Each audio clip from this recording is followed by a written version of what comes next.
John Berman. And good morning, everyone. Welcome to your new day. It is Monday, July 15th, 8 o'clock now in the East. And this morning we are hearing the reaction after President Trump tweets a stunningly racist attack against 4 Democratic congresswomen of color. Democrats spent Sunday speaking out against it, but to this point, just one Republican lawmaker has come out against that. That can't be true. Just one? Just one when last we checked. I mean, it's early Monday, but they have had almost 24 hours. The president sent this incendiary tweet telling the women to go back to the countries they came from. All the lawmakers that are referenced there are American citizens. 3 of them were born in the U.S. We have been asking Republican lawmakers to contact us if they want to speak out against the president's racist tweets. So far, no takers. The highest profile condemnation from the last hour did come from a conservative politician, but one from the United Kingdom. The British Prime Minister, Theresa May. She called the language used to refer to these women completely unacceptable. Just moments ago, we did get reaction from the Vice President's Chief of Staff. If the Democrats choose to want to unite around Ilhan Omar, it'll be interesting to see how that plays out for them. So when people write that the president has racist motives here, it's just look at the reality of who's actually serving in Donald Trump's cabinet. He's making a point about a great frustration a lot of people feel that I think it's hard to find anything Ilhan Omar has actually said since elected to Congress that's been positive about the United States of America.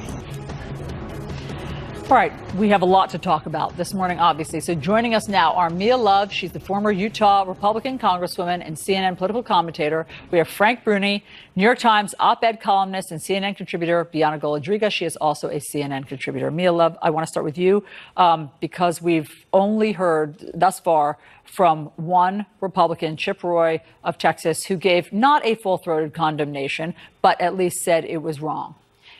Your thoughts on this? Well, first of all, I think that the reason why you're not seeing Republicans come out is because it's a very icky subject to get into. I mean, they don't like it. They don't want to be part of it. They would rather it just kind of go away. Frankly, to me, and I think to a lot of people, it's incredibly frustrating to see these type of tweets continue to come out because it pulls away from any positive agenda that has to happen. I mean, there is issues at the border. It's a major crisis at the border. We're still waiting for immigration reform. And the American people are seeing Congress and the White House as a group that continues to just fight each other instead of fighting for the issues that they care about. And I have to tell you that when you look at some of these tweets also, people like me who are Republicans, it's going to be difficult for the president to continue to talk to independents when he continues to make people feel like they're not part of the American vision that he is putting out there. So you think that is the upshot, that it makes people feel like others and outsiders. But just to be clear, do you see those tweets as racist? You know, the racist is I take that word incredibly seriously. I'm not in the president's head. I do not think that these comments help. I am not going to get into whether he is racist. I don't think that those comments help him. I don't think that the comments help his narrative. I'm incredibly frustrated. I continue to be frustrated. I continue to tell my children not to look at these comments, not to behave or react to them, that they have to be empowered and not to let anybody determine who they are and how they're going to behave or what history writes about them. Congresswoman, have you ever had anyone tell you to go back to a country from which you came from or from where your ancestors came from? Have I ever had anybody say that? Yeah. Oh, gosh. The country I came from is the United States. But I mean, that's the country I was born in. Right. And so if somebody just said, like these and this is what... Yes, and so this is what I would tell these women. First of all, I know Ayanna Pressley very well. I don't know the others. Ayanna and I have worked with each other before. Actually, I became a member of Congress.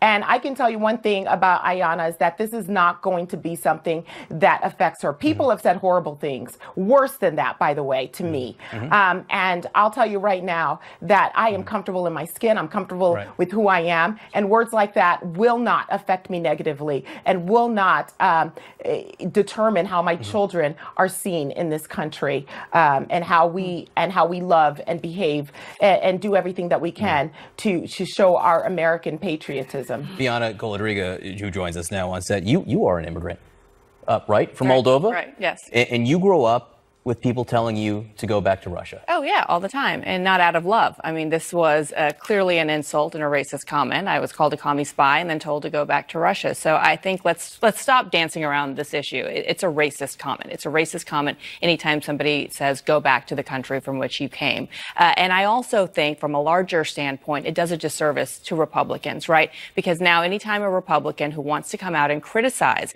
any of these 4 congresswomen on their policies will be lumped into any sort of racist labels. And so from the larger standpoint, when you want to talk about these women and their policies in office, absolutely. When you talk about their nationalities, their heritages, there's no other way to define it than racist. And a cheap shot.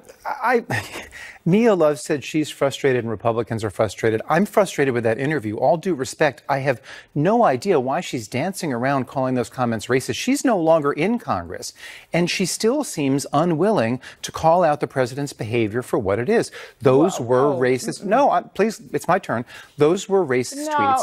And Republicans aren't running away from that tweet or the comments in those tweets because they're icky. They're being silent because they fear if they cross Donald Trump, he will make it difficult for them to get reelected. This is a pure political calculation. It's a political calculation being made at the expense of civil and correct discourse in this country. And it's allowing Donald Trump to tear this country. I see the bigger issue here. And the bigger issue to me is that when I go out and I see how the world views us, I see that the world looking at us, tearing each other apart. So I'm sorry. Don't tell me how I should feel about what somebody says about me, because I have grown up as a Black woman in America my entire life. And I have been taught that I will not allow anyone to make me a victim. So I call it like it is. Do I like those comments? Do I think they're helpful? Absolutely not. Am I going to let it affect me? Do I think Ayanna should let it affect her? Absolutely not. We are Americans, and we're going to continue to behave like Americans.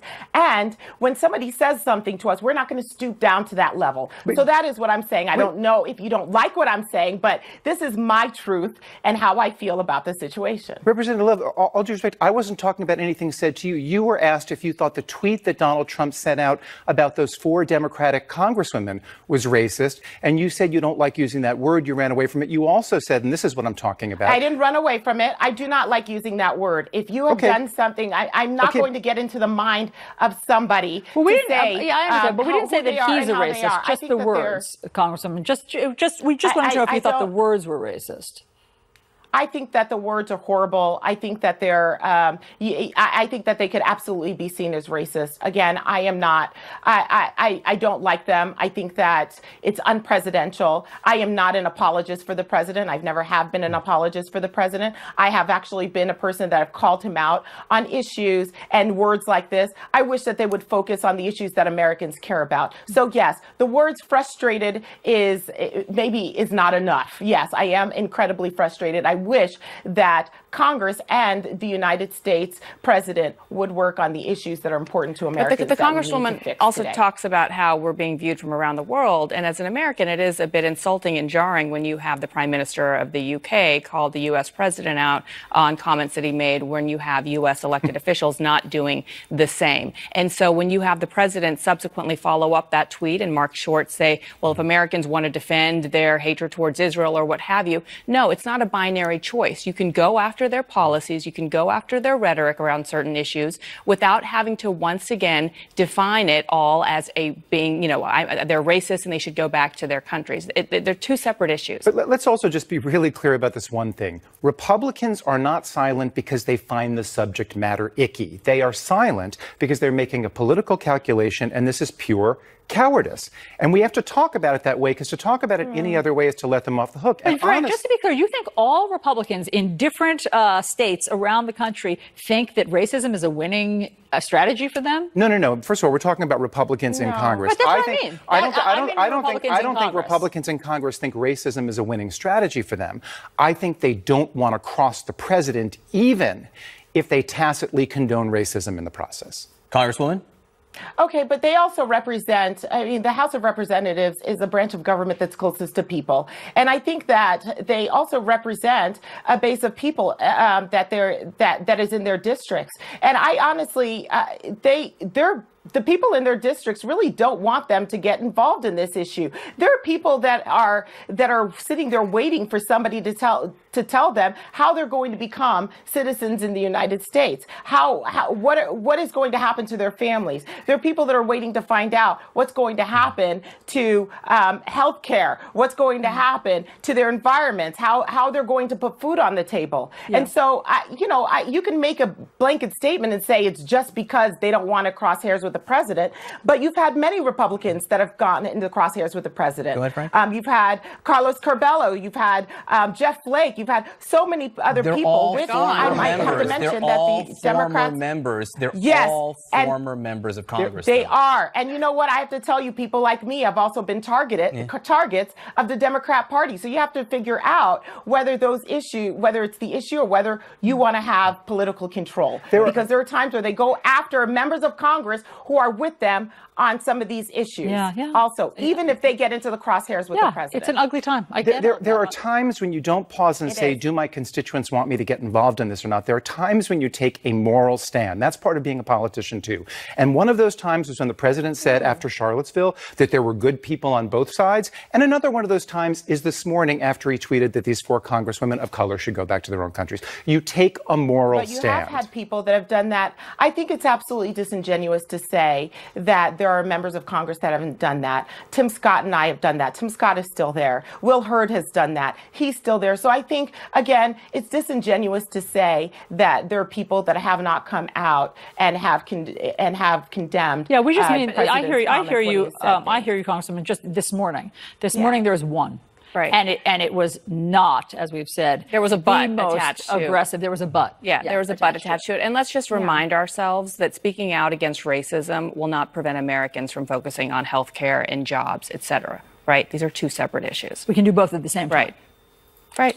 Do you think... I think it's a distraction, though. I think all of this is a distraction. Well, okay, I want to pick up on that. It pins us up. It pins us up against each other, and we really shouldn't do that. Again, I just do not like the fact that here we are as Americans, and we're getting we're going after each other. Mm-hmm. It creates. I agree with Mr. Freeman, who was on the show earlier, that talks about us being the greatest threat to ourselves. Yeah. We really have to do everything we can to look within and talk about how we're going to help uplift one another. Okay, none of us likes having to talk about this morning. I will tell you that pure and simple, because when the President of the United States says something like this, it affects all of us. It is about us, and it is about America. And there is an element of this, Frank, which I think needs to be said. This wasn't an accident. No. I mean, this was a statement that was put out free of grammatical errors, and interesting syntax that the president doesn't usually use. So this was deliberate. This was deliberate. I suspect this was a collaborative effort. Maybe Stephen Miller was involved. I don't know. What he's doing here, this is the beginning. Well, not the beginning, but this is his re-election campaign. And if we thought 2016 was ugly, well, just get ready for 2020, because this is going to be one of the ugliest campaigns in the history of this country. What he is doing is he is telling Americans, here's your choice. Your choice is me, this older white man who, by my own previous tweets, is a good-looking, stable genius, or you can have a country answer to 4 younger women of color. That's what he's doing here. That's the way he's framing the election, and that's what that tweet's about in the largest. And it comes on a week of rather significant losses from the president, right? Whether it's regards to the consensus, with regards to Acosta stepping down, and also the ICE raids not being impacted the way we were fearful that they would be. Impossible to know, quite frankly, at this hour, what happened yesterday with the ICE raids, because the man in charge of citizenship and immigration said he didn't know. Wouldn't tell you the numbers, right? Well, he said he didn't know, actually. Yeah. Okay. All right, Frank Bruni, Bianca Golodriga, Congresswoman Mia Love, thank you for this discussion this morning. Thank you. An important one to be having. And we just want to leave you, before we go to break here, with something that Martin Luther King Jr. said. Dr. King once said, "History will have to record that the greatest tragedy of this period of social transition was not the strident clamor of the bad people, but the appalling silence of the good people." He also said, "Our lives begin to end the day we become silent about things that matter." Thank you for sharing that. We have yet to hear, on that note, from any top Republicans on the president's racist comments. We're going to get live reaction. Democratic lawmakers. He wrote that the women should go back to the countries they came from. All of the lawmakers he was talking about are American citizens. And 3 of them were, in fact, born in the United States. Not that that matters. All 4 of them American citizens. Joining us now to discuss, Julian Castro, former Secretary of the Department of Housing and Urban Development under President Obama, and now a candidate for the 2020 Democratic presidential nomination. Mr. Secretary, thank you very much for being with us this morning. We've been asking everyone coming on this morning for their first reaction when you read what the president said. Go back to the countries you came from. It's disgusting. It's racist. It's everything that the guests that y'all have had on have been saying and that people have been saying throughout the country since he tweeted this out yesterday. I mean, everybody knows that the president acts like a white supremacist. He is a racist. He's made that clear on so many different occasions. And not only that, as the leader of our country, his politics, his strategy is about dividing people along racial lines. It's called racial priming. And he has done that more successfully than any politician that we've seen in a very long time. And, you know, I don't think it's an accident just a couple of weeks ago that he kicked off his 2020 campaign. And here he is making this kind of racist, outlandish statement that has a real history to it. The question is, what are we as Americans going to do about this? You know, throughout our history, we faced leaders that made their whole career on being racially divisive. And, you know, people would say, go back to Africa. They would say, go back to Mexico. No Irish need apply. The Chinese are excluded. And in every generation, Americans were able to rise up and to push back and to get better and get more inclusive. That's the question for this election. Are we going to go forward to an America that continues to expand opportunity and get closer to the founding words to the words in our founding documents, or are we going to go backward? Are we going to go in the direction that this president wants of giving in to division and hate and bigotry and fear? I believe that there are more Americans that want us to move forward and want us to be inclusive. Let me just say, I'm here in Mount Pleasant, Iowa, and last night I was at the First Presbyterian Church with a group there called Iowa Wins that is supporting 32 families of men who were picked up at a concrete plant about a year and a half ago by ICE. And these folks that don't look like the men who were picked up by ICE, they're mostly white.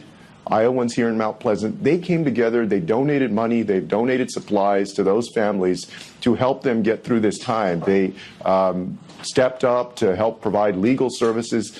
So that gives me hope, because I know that no matter the color of the skin of people out there, their background, whether they live in a small town community like this or in a big city, that we're united by compassion and understanding and love. And I believe fundamentally that there are more Americans like that, and that that's stronger than the fear and division and hate of this president. Are you 100% certain of that? Donald Trump won in 2016 with a message that was centered, much like the statement he made over the weekend. So do you know for sure that it won't work? Because this was deliberate. Look, I can't tell you for sure that it won't work. There's no guarantee. But I believe that. And I believe that people can see he has a record now. He came, you know, in 2016, and he wanted to be this disruptor that was going to do things differently in Washington and drain the swamp and, you know, not be part of the good old politics of Washington. And he's been the worst example of the swamp and of the good old politics of Washington. The reason I was asking, these tax cuts that I'm sorry, the reason I was asking about whether you're sure or not, because it's striking to me that we've only heard from one elected Republican this morning condemning the president's comments, and that's your fellow Texan, Congressman Chip Roy. He has said that he doesn't like what the president said over the weekend. So there's a reason that no Republican has stood up and said no. Well, look, you can't judge Americans by the politicians, okay? Because oftentimes the politicians do not immediately reflect the will or the goodness of the people. I think it's true what you were saying a little while ago, which is that there are a lot of Republican politicians that recognize that this is racist. They know that it's wrong. They know what he's doing. They've heard this phrase before about go back home. I mean, all of us who are in politics, who are people of color, you get this stuff on emails, you get it on Twitter all the time. It's out there. It's not like it's a surprise.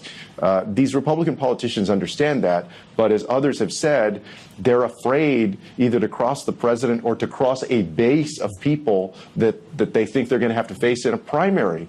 They're afraid of their potential primary challenge. So I agree with you that there are people that believe these things in the country, but what I'm saying is that when it comes to America as a whole, I believe there are more people, whether they're white or black or Latino or Asian American, Native American, whoever they are, there are more people that actually don't believe in this and are going to stand up against it in 2020. So this weekend, the president had announced that there were going to be raids, that some 2,000 undocumented migrants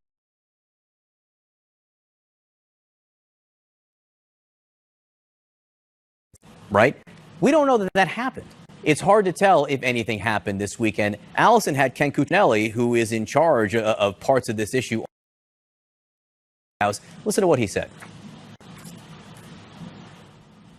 He's getting almost no help from Congress. The same congressional people that he's lobbing hand grenades at, I will concede, but at the same time, all they do is complain. They don't help fix anything. And some of the solutions we're seeking in the Trump administration are the same as were sought in the Obama administration. It is not a partisan solution in every instance. So do you Again, he's blaming Democrats for lack of action on immigration over the last 4 years. If I can, to get your reaction to the non-raids that seem to happen this weekend, it's unclear exactly what happened.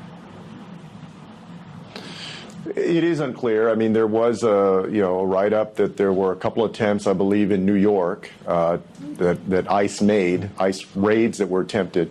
But in some ways, this president, his strategy is to create fear and to chill the participation of these immigrant families in American life. And so whether 2 raids happened or 200 raids happened or no raids happened, there's an impression that is created and a fear and anxiety and paranoia that is created in these immigrant families that affects them and also that affects all of us as Americans because we don't know. I draw a straight line between that and this issue of the citizenship question on the census. In some ways, it doesn't even matter whether it actually ends up on the official census. Of course, it looks like it's not. I hope it does not. People are fighting back against that. But he's created this fear and this anxiety. And I'm quite confident probably in 2020, more of an unwillingness to participate in the 2020 census, probably by immigrant families. And that is part of the point. It's a political strategy to put these folks in a box, to chill them out of participating in American life, regardless what actually happens. The only other thing I would say about that is that we know that this guy is a big BSer, all right? He said that a couple weeks ago that he pulled back from an airstrike on Iran 10 minutes before it was supposed to happen. And then he was going to have these raids, and he pulled back from them the day before. So this is his MO. You never know whether it's true or not, but it still has an impact on these families. And we don't have to do this. We can do this differently. We can have an immigration system that maintains border security, but that uses common sense and compassion instead of the cruelty of this president. And that's the plan that I've laid out. Mr. Secretary Julian Castro, we know you will get a chance to discuss that in a little more than a week on the CNN debate stage, 2 weeks, I think, from now, the CNN debate stage in Detroit. You're so excited. I'm just so excited. This week is the draw. Thursday night, we get to find out who you will share that stage with in Detroit. Is true. We know you'll be watching that. Well, I'm sure you'll be looking forward to finding out who you're on stage with. Mr. Secretary Julian Castro, thanks so much for being with us. I appreciate it. Allison? Good day with Allison Camerata and John Berman. Welcome to our viewers in the United States and all around the world. This is New Day, and this morning, what the president said was racist.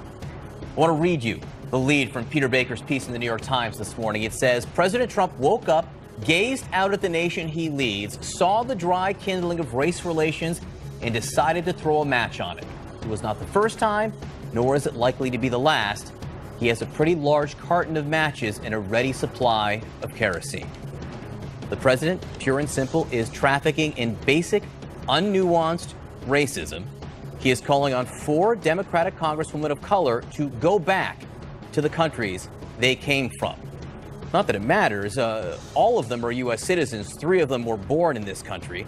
As of this minute, we've only heard from one single elected Republican condemning the president's statement.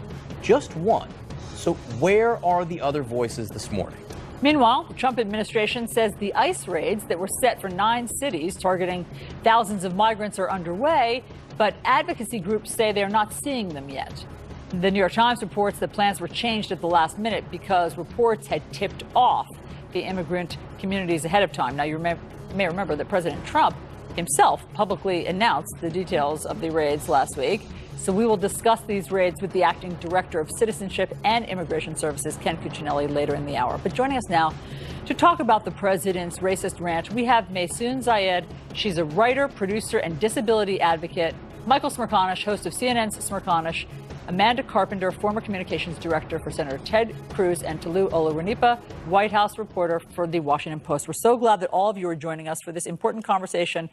You know, there are sometimes, Maysoon, that we chalk things up to, well, that's Donald Trump being Donald Trump. And then there are some times, like yesterday, that what he tweets out so shocks the system that it sort of, the smoke clears and it reminds you that this is the president of the United States. You are a Muslim woman. What did you think when you read that yesterday? I always think that there's absolutely nothing that he can do that will shock me. And I was shocked to my core because what I saw was someone who has no fear anymore, who is totally okay with being openly racist and knows that he can gaslight us all into thinking that that's okay. I felt it as a Muslim woman, as a brown woman, but mostly I felt it as an American citizen who no longer feels safe because of our own president. That's where we are right now. Will you just explain to us how the phrase, go back where you came from, is such a loaded statement? First of all, it's usually flung at people in violence. So people ask me all the time, do people say go back to your country to me? And I say, yeah. People say go back to your country to me all the time. And I usually joke about the fact that I'm from Jersey and whether people like it or not, that is part of America. But what it's really saying is you don't belong.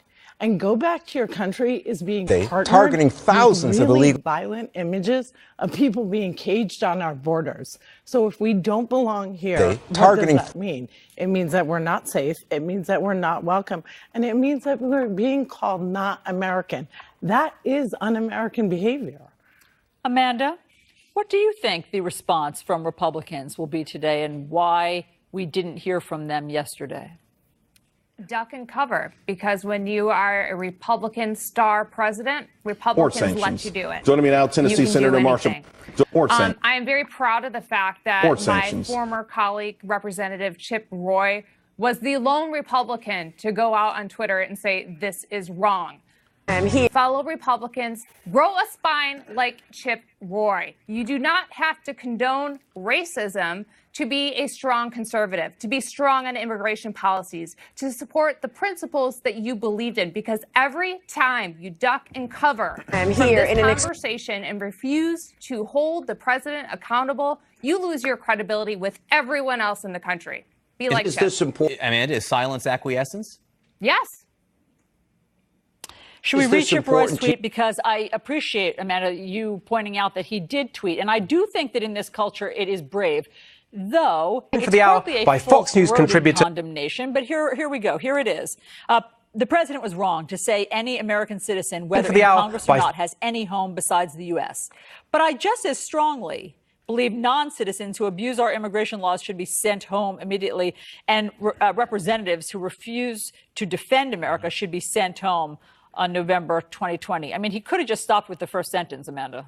Sure, but this is the bind that Republicans get in. And I think Chip was wise to say, I am a conservative. There is the mentality today, I've been subjected to it constantly. If you don't support the president, somehow you aren't a Republican, you're a liberal. Chip Roy most definitely is not, as are many conservatives that I know who refuse to go along with this racist train that the president is driving.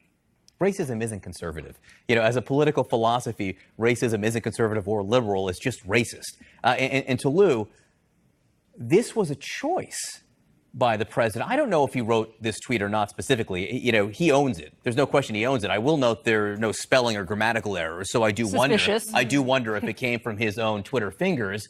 But to Lou, why choose racism from the White House and the Trump campaign this weekend? Has your reporting turned up anything?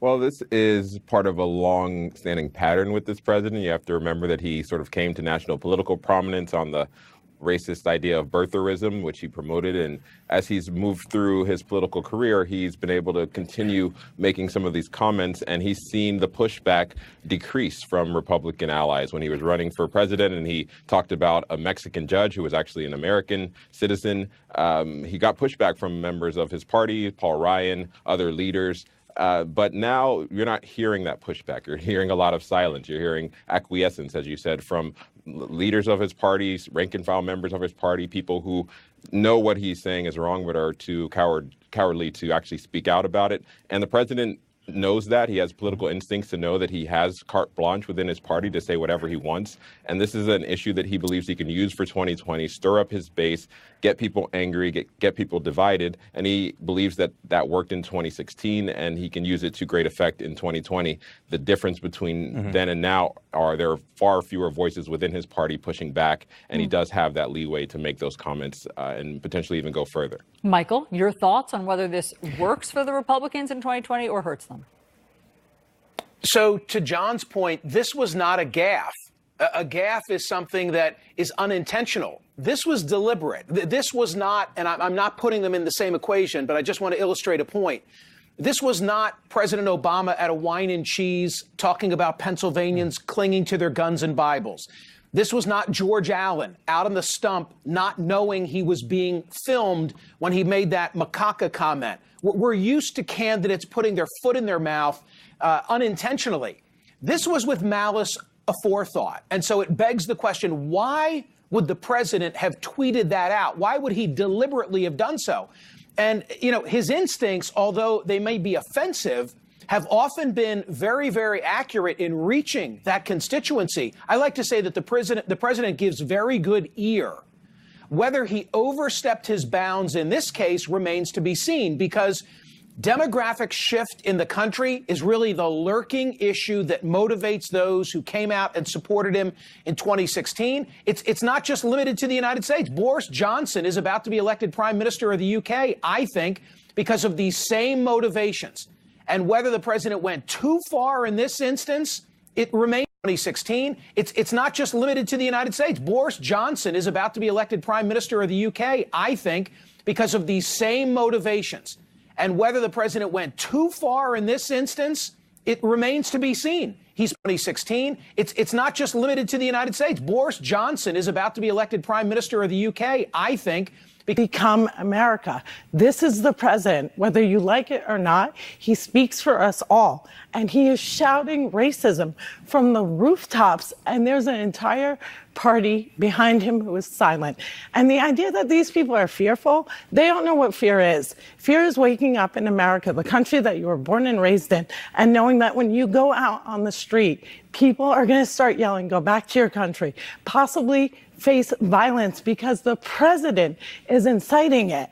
And I don't think these people are fearful. I don't think they're cowardly. I think they're complicit and they're racist. Because if you're not racist, you speak up in this moment. This is a time in history where Americans need everyone to stand up and say, no, we're not going to let brown and black people feel fear in this country. And you've used the word terrorized. You feel differently today than you did yesterday after you read that tweet. You woke up and you had a different physical sense of security because of that tweet. And as I said, I'm not a fearful person. I go perform in war zones. I was a Muslim American living in New Jersey post 9/11, and I have never felt as terrorized as I do right now as a disabled person, as a woman of color, and especially as a Muslim who constantly has a president saying we don't belong, who posts snuff videos, who is not held to any standard that any other person employed or on social media media is held to. The president posted a snuff video of killing Muslims? He posted a video where he claimed Muslims were killing people, and they showed the actual killing, and it turned out to be a fake video from Britain First, who had been banned in their own country, and that was being amplified by this man.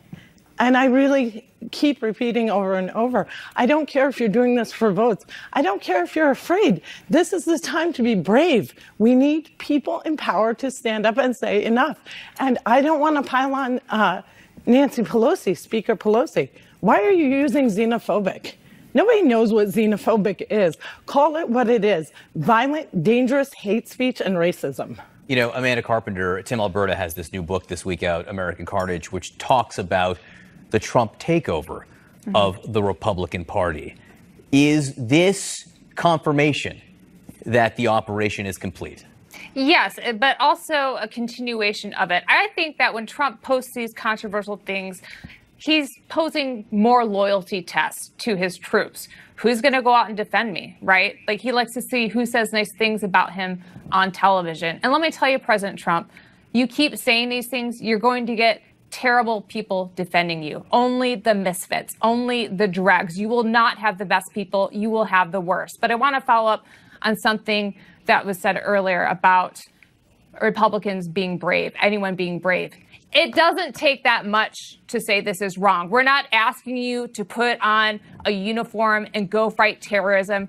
All you have to do is go on Twitter and say this is wrong. If people do that, people will feel safer. It's really the least you can do. It'll take 2 seconds. It's not that much effort.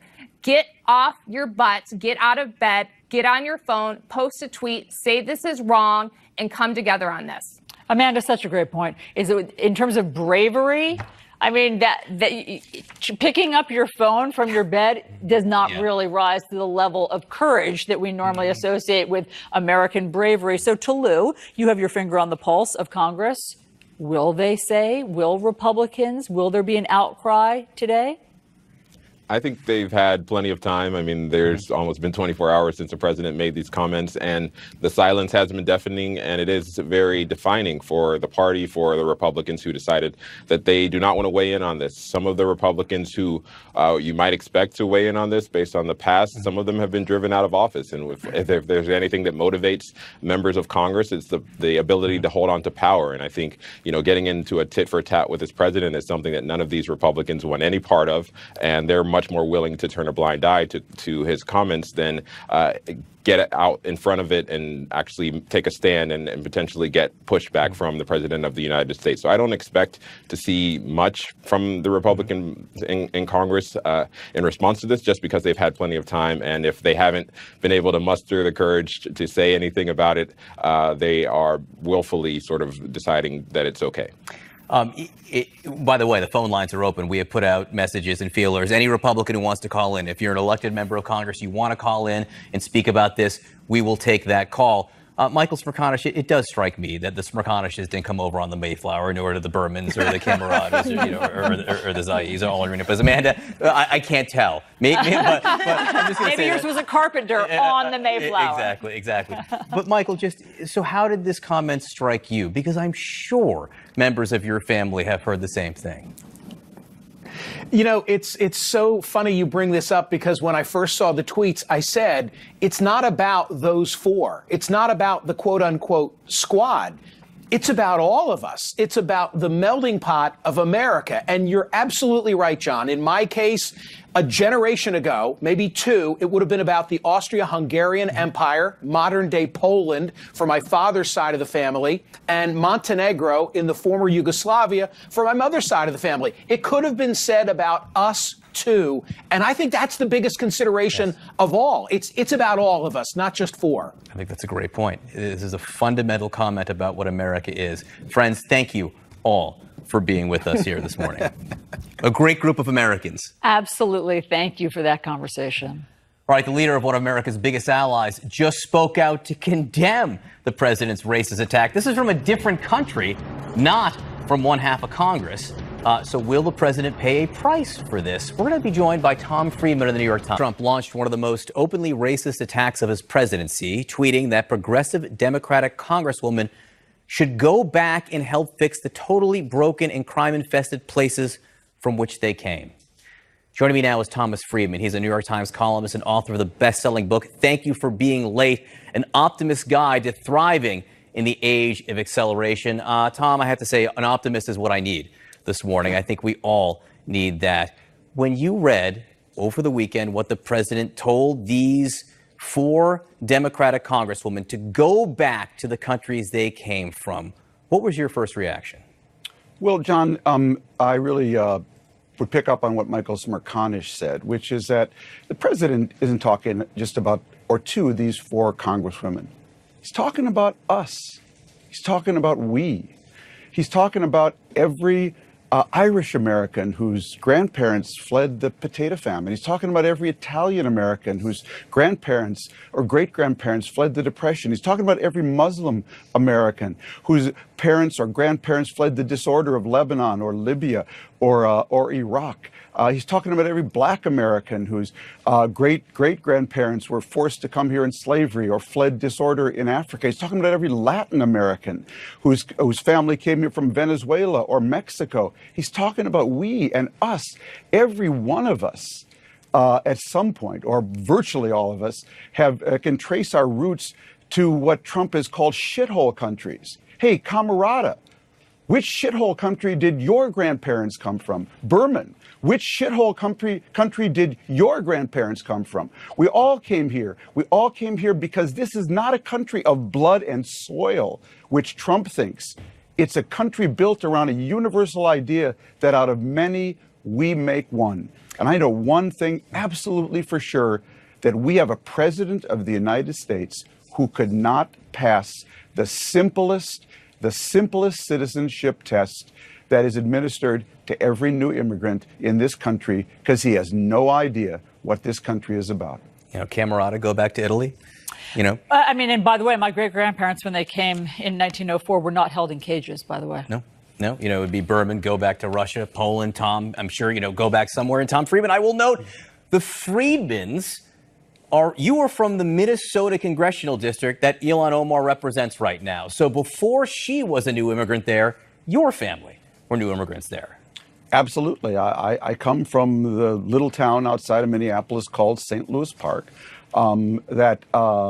Before my parents moved there was a predominantly white, a Christian suburb, and then they welcomed, frankly, the biggest Jewish immigration of any community in the upper Midwest back in the early 50s.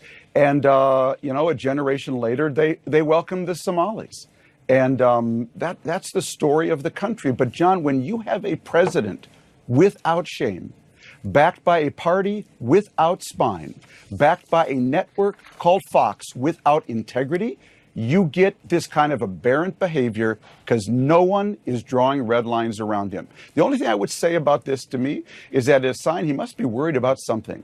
Because anytime he goes to this extreme, it's because he thinks he needs to gin up his base, and it may go back to those polls that say he's not doing so well. I want to read you a reaction we did get from a conservative political leader.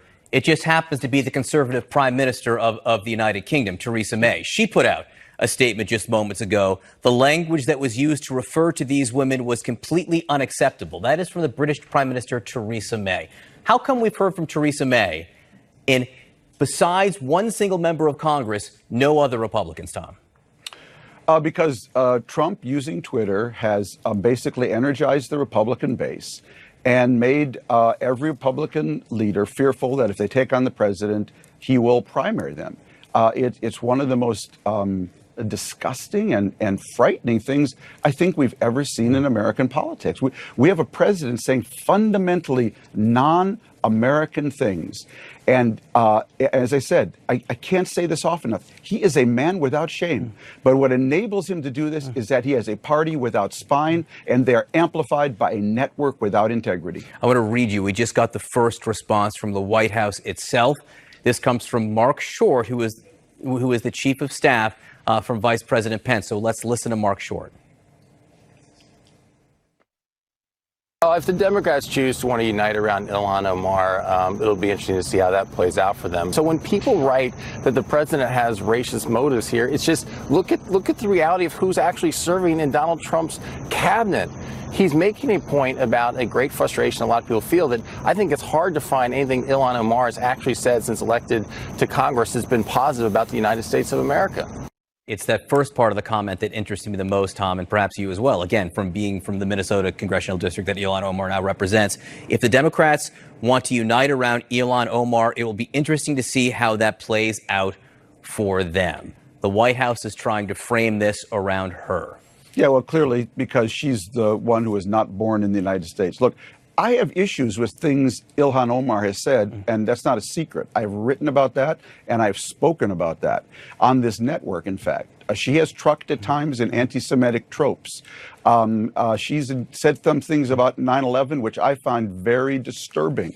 But that is a totally separate issue. We can have that political debate, but you don't lump together 4 women, 3 of whom are born in America, 1 abroad, who have spoken out on a lot of issues, and other them, basically do to them what Trump tried to do to Obama, which is to say you are not an American, you are not a real American. He fabricated that Obama was born in Africa, not in America. And when you go down that road, John, what you do is send a signal to all bigots around this country, bigots and racists, that these people are not of us. And that does really make them targets in a country full of guns. It is incredibly dangerous what he is trucking in. I got to say, Thomas Friedman has agreed to stick around with us for one more segment. Tom, I have another question for you about what you think the biggest threat to this country is right now. We'll get to that. And also some of the threats you see around the world. More with Thomas Friedman. This tweet from over the weekend. And when I read the tweet, it made me think about something you wrote, I think it was 2 columns ago for you, which was, we have become the biggest threat to ourselves. What did you mean by that? I meant that, there's no foreign power that's going to defeat us, John. The Chinese aren't going to defeat us. The Russians are not going to defeat us. What will defeat us, basically, is if we fracture as a country. Is if we do what the president is actually encouraging us to do, to look at one another and our neighbors as un-American, as the enemy. We have been the country we have been precisely because we could make a fist. We could, out of many, make one. And not only do that on the field of battle, but do that in industry, in commerce, in the world of education and ideas. That is America's secret sauce. Our secret sauce is that we can attract the most high energy and high IQ risk takers from all over the world. And you put them all together in one country, and they make the richest and most powerful country in the world. A country that actually used to be the envy of everyone around the world. And so when we go dark as a country, we not only make for a different world, but we make for a much weaker America. I want to talk now about some of the challenges facing the United States around the world. In your most recent column, you talk about the elections coming up in Israel, and you do it in very stark terms that I think will make people reflect. You say this will be one of the most important elections in Israel's history. If you care about Israel, pay attention because the country you admire is on the line. If you're a Jew, really pay attention because the outcome of this election could tear apart your synagogue and your community. We're talking about Jewish banana republic stuff. Explain. Well, basically, Prime Minister Netanyahu, the head of the Likud party, is facing indictment on multiple counts of fraud and a breach of trust by an attorney general that he appointed. So we're talking about very serious and credible charges. That indictment will, he gets one last chance to appeal before it comes down. And that's in October. Israel's about to hold the election on September 17th. Netanyahu is desperate to stay out of jail.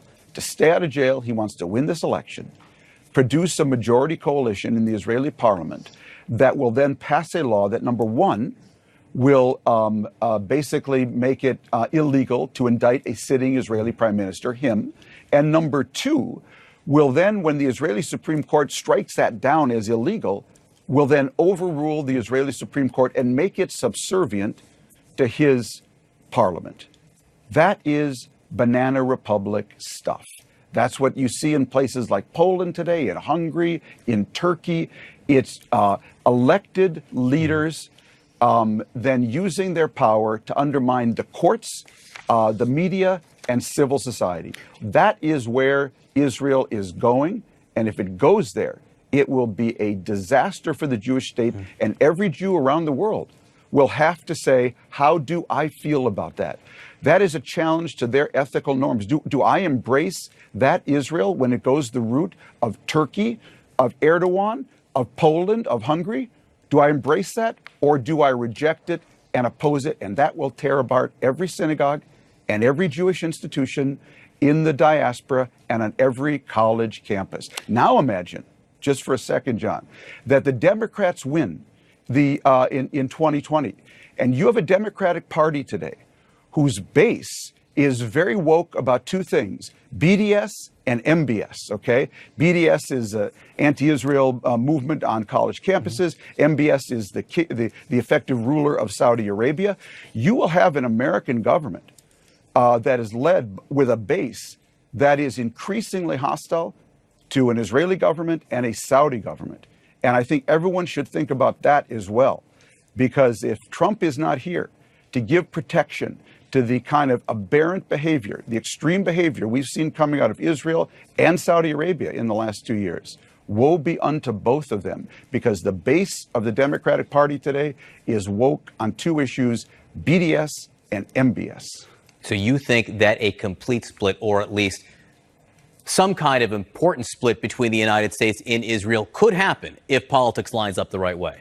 Yeah, the lines up the wrong way. But basically, the Democratic Party base is going in a completely different direction than Netanyahu is going. We'll see if he's reelected. We'll see if we don't hopefully get a national unity government there.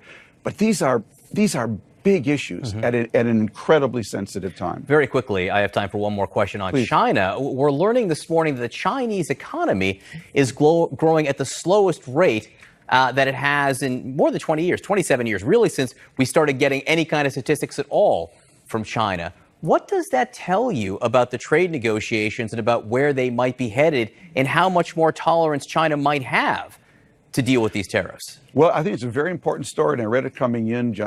I believe that President Xi Jinping in China needs to find some resolution with the Trump administration that will give American and foreign companies more access to the Chinese economy. He's been resisting that for fears that it will make him look weak at home. But you can now see in the economic statistics coming out of China that this is starting to hurt the Chinese economy. John, very quickly, I believe America and China are the real one country, two systems, not China and Hong Kong. That is to say, our economies are totally intertwined. You do not want to root for a collapse or a weakening of the Chinese economy. It will impact us here. I'd prefer never to use the word China. I much prefer to talk about 1/6 of humanity, and how 1/6 of humanity develops its economy, grows or doesn't grow, will affect everyone across the globe. Thomas Friedman, I can't thank you enough for joining us this morning for an extensive, I think, very important conversation. Appreciate it. Thank you, John. Thank you.